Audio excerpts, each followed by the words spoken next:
여러분 안녕하세요. 2학년 음악 수업 시작하겠습니다. 오늘부터 본격적으로 음악 수업을 시작을 할 건데요. 어떤 차례로 시작을 할 건지 한번 알아보겠습니다. 먼저 첫 번째로 음악이란 어떤 뜻을 가지고 있는 개념인지 알아볼 거고요. 두 번째로 음악을 구성하는 구성 요소가 어떤 건지 알아보겠습니다. 세 번째로 이러한 음악이 왜 중요한지 알아볼 거고요. 마지막으로 음악을 풍요롭게 즐기려면 어떤 방법을 활용을 해야 되는지 알아보도록 하겠습니다.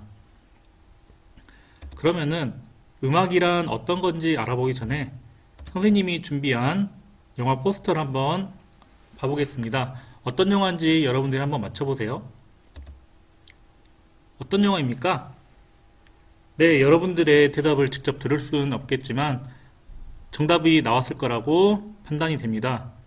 작년에 개봉해서 올해 초까지 엄청난 화제를 일으킨 기생충이라는 영화죠. 왜 이거를 보여줬을까요?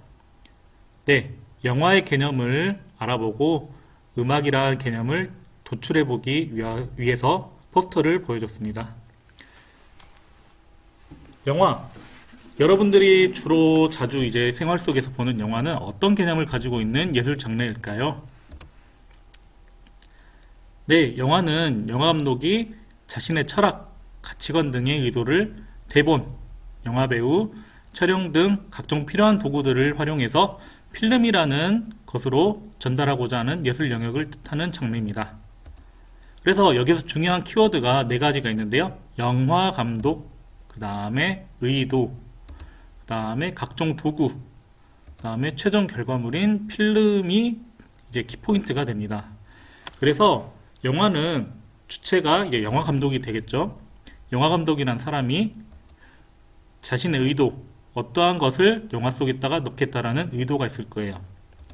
그런 의도를 이제 표현하기 위해서 각종 도구, 수단이라고 하는 것을 활용해서 최종 결과물인 필름으로 만들어서 관객들에게 자신의 의도를 전달하고자 하는 예술 영역을 영화라고 생각하면 됩니다. 음악도 영화와 같이 해석을 할 수가 있는데요. 음악의 개념은 다음과 같습니다.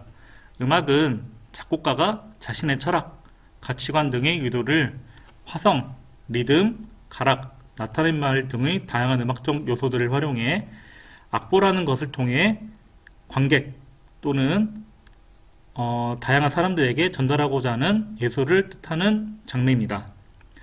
음악에서도 키워드는 네 가지가 있습니다. 바로 작곡가, 그 다음에 의도, 그 다음에 다양한 음악적 요소들을 활용, 이걸 수단이라고 생각하면 됩니다. 그래서 최종 결과물인 악보가 이제 키워드가 되겠습니다. 작곡가는 이제 예술을 하고자 하는 창작의 주체이고요. 그 다음에 창작의 주체가 가지고 있는 의도, 그리고 그런 것을 의도를 표현하고자 하는 음악적 수단, 그 다음에 최종 결과물인 악보가 탄생하게 됩니다. 이거를 기억해 놓으세요. 그러면은 우리가 이렇게 뜻을 알아본 음악은 어떤 구성 요소로 되어 있는지 한번 알아볼 건데요. 음악의 구성 요소를 알아보기 전에 간단한 음악을 준비를 해봤습니다. 이 영상 밑에 있는 링크를 한번 클릭을 해보세요. 그러면 유튜브로 넘어갈 건데 그 영상을 한번 듣고 이 수업 강의를 한번 들어보기 바랍니다. 잘 들어봤나요? 음악의 구성 요소는 흔히들 어떤 요소로 구성이 되어 있다고 하냐면 리듬이라는 것과 그 다음에 화성이라는 것과 마지막으로 멜로디가 결합이 된 게 가장 기본적인 음악의 구성 요소라고 합니다. 그래서 다른 사람들은 음악의 3요소라고 합니다. 세 가지 요소라 해서 음악의 3요소라고 합니다. 그러면은 음악의 구성 요소, 리듬, 화성, 멜로디가 각각 어떤 뜻인지 한번 알아보도록 하겠습니다. 먼저 리듬 어떤 뜻을 뜻하는 음악적 용어일까요? 한번 알아볼게요. 리듬이란 두 개 이상의 음들이 시간의 차이를 두고 진행되는 형태를 리듬이라고 합니다.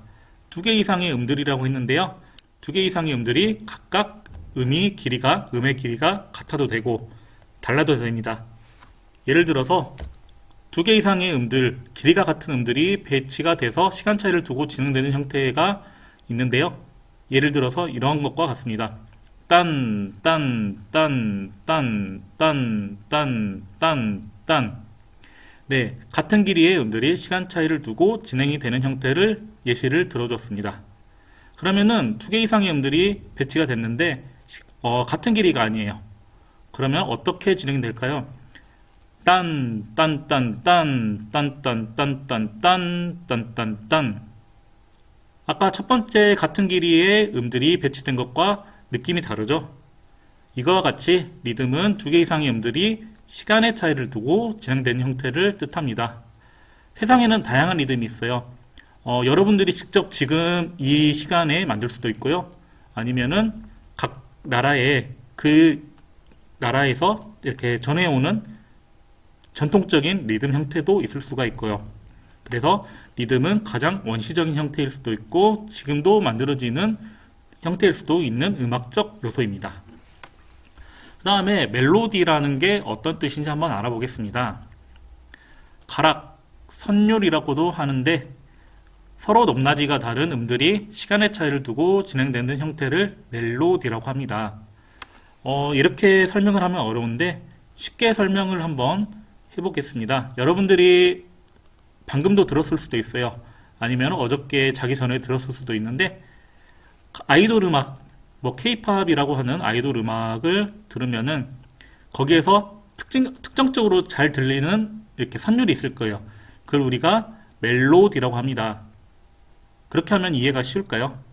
네, 그게 바로 멜로디고요. 그럼 마지막으로 화성이라고 하는 건 어떤 걸까요? 화성. 네, 화성은 리듬과 뜻이 비슷한데 차이점은 바로 동시에 두 개 이상의 음들이 연주된다는 것입니다. 두 개 이상의 음들이 동시에 연주되어 진행되는 형태를 화성이라고 합니다. 그러면은 이렇게 또 화성을 설명을 하면 어려운데 또 아이돌 음악을 예시를 들어보겠습니다. 여러분들이 제일 좋아하는 아이돌 음악에 들어보면은 선율이 진행이 되고요. 그 선율을 받쳐주는 다양한 음들이 있을 거예요. 그거를 화성이라고 생각하면 쉽고요. 멜로디만 있으면은 음악이 매우 빈약하고 좀 심심할 거예요. 그거를 채워주는 게 화성이라고 생각하면은 이해가 쉬울 겁니다. 우리가 음악의 구성 요소, 리듬, 멜로디, 화성을 알아보았습니다. 그러면은 음악이 중요한 이유를 이제 세 번째로 알아보겠습니다. 왜 음악이 중요할까?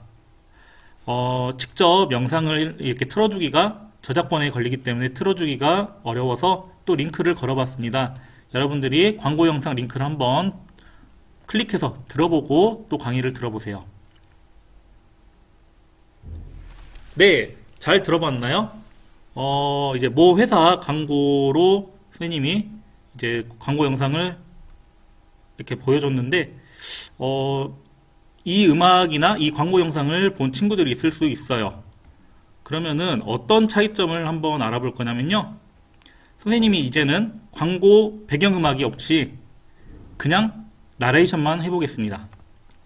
그러면은 여러분들이 아까 들었던 광고 영상과 선생님의 나레이션이 어떤 차이점이 있는지 한번 생각을 해보세요. 나레이션 해보겠습니다. 이 광고가 나오는 30초 동안 지구에 도달하는 태양광만으로도 전 인류가 48시간 내내 사용할 수 있는 에너지가 됩니다. 지속가능한 에너지 기술을 이끌어갑니다. 지속가능한 내일 땡땡. 방금 읽어준 나레이션은 광고 영상에 삽입된 나레이션과 대사가 똑같습니다. 대신 차이는 배경음악이 있고 없고의 차이점이죠. 배경음악이 있을 때와 없을 때의 차이점, 여러분들은 어떻게 생각을 할 수 있을까요? 선생님은 개인적으로 배경음악이 없을 때 그냥 이렇게 글만 읽었을 때는 매우 심심하고 단조롭다라는 생각이 들었습니다. 다양한 답이 나올 수도 있어요. 여기에서 음악이 중요한 이유를 이제 알아볼 건데요. 첫 번째, 음악이 왜 중요하냐? 감수성과 공감 능력이 풍부해진다고 할 수 있겠습니다. 감수성과 공감 능력. 일상생활에서 한번 예시를 들어볼게요. 여러분들이 슬픈 일을 당했습니다. 그때 어디에서 슬픈 음악이 나와요. 그럼 어떨까요? 더 슬퍼지는 그런 경우가 있었나요? 아니면은 여러분들이 지금 신나요? 뭐 게임을 이겼다거나 아니면 뭐 여러분들이 어떤 미션을 달성을 했어요. 그때 어디선가 행복한 기분 좋은 음악이 들려요. 그때 어땠나요? 더 신이 났나요? 바로 음악이 있음으로써 여러분들이 더욱 슬퍼지거나 아니면은 더 행복해지고 신나는 경우가 있었을 것입니다. 바로 공감 능력이 풍부해지는데요. 그렇기 때문에 음악이 중요하게 됩니다. 또 두 번째로 삶의 모든 부분에 녹아있는 게 바로 음악입니다. 과장을 하면은 여러분들이 잠에서 깨어서 아침에 일어났을 때부터 다시 잠들 때까지 음악은 매 시간 여러분들 속에 있을 것입니다. 심지어 여러분들이 게임하는 뭐 예를 들어서 요즘에 유행인 롤 아니면 오버워치 같은 게임에서도 음악은 항상 틀어져 있어요. 그래서 음악은 삶의 모든 부분에 녹아있기 때문에 음악이 중요하다고 볼 수 있습니다. 음악이 없는 삶을 한번 상상해 보세요. 매우 심심할 거예요. 세 번째로 그런 음악을 자주 듣고 많이 들음으로써 삶이 더욱 풍요로워집니다. 네 번째로 마지막 음악을 풍요롭게 즐기려면 어떻게 해야 더 풍요롭게 즐길 건지 한번 알아봅시다. 음악을 풍요롭게 즐기기 위한 조건. 첫 번째로 다양한 장르의 음악을 감상을 할 거예요. 네, 음악 시간에 한정해서 다양한 장르의 음악을 감상을 하겠습니다. 그런 다양한 음악을 감상을 하고 그 음악이 어떤 개념인지 어떻게 구성이 됐는지 해석을 해보고 다양한 활동을 해볼 거예요. 그리고 그 음악이 가지고 있는 악보, 그 음악을 이렇게 체보한 악보가 있을 거예요. 악보를 한번 해독을 해볼 거고 그로 인해서 여러분들의 이해 능력, 해독 능력이 증진될 겁니다. 마지막으로 그런 음악이 왜 가치가 있는지, 생활 속에서 왜 중요한지 가치를 파악을 해보면은 여러분들이 음악을 더욱 풍요롭게 즐길 수 있을 것입니다. 그래서 음악 OT 영상 때도 안내를 했는데요. 1, 2학기 음악은 지필평가가 아닌 수행평가를 모두 실시하게 됩니다. 그래서 이번에는 코로나19로 인해서 가창과 기악 영역을 실시하기가 좀 매우 어려울 것 같아서 1, 2학기 모두 창작, 감상, 이해, 생활화 영역을 보려고 합니다. 그래서 1, 2학기 모두 창작, 감상, 이해, 생활화 영역을 볼 건데 창작 영역은 20점 만점, 감상 영역은 30점 만점, 이해 영역은 30점 만점, 생활화 영역은 20점 만점에서 총 100점 만점으로 수행평가를 보고자 합니다. 여러분들이 이 점을 참고해주고 1교시 음악 수업은 여기까지 하도록 하겠습니다. 잠깐 쉬고 2교시 음악 수업을 준비해주세요. 이상 마치도록 하겠습니다.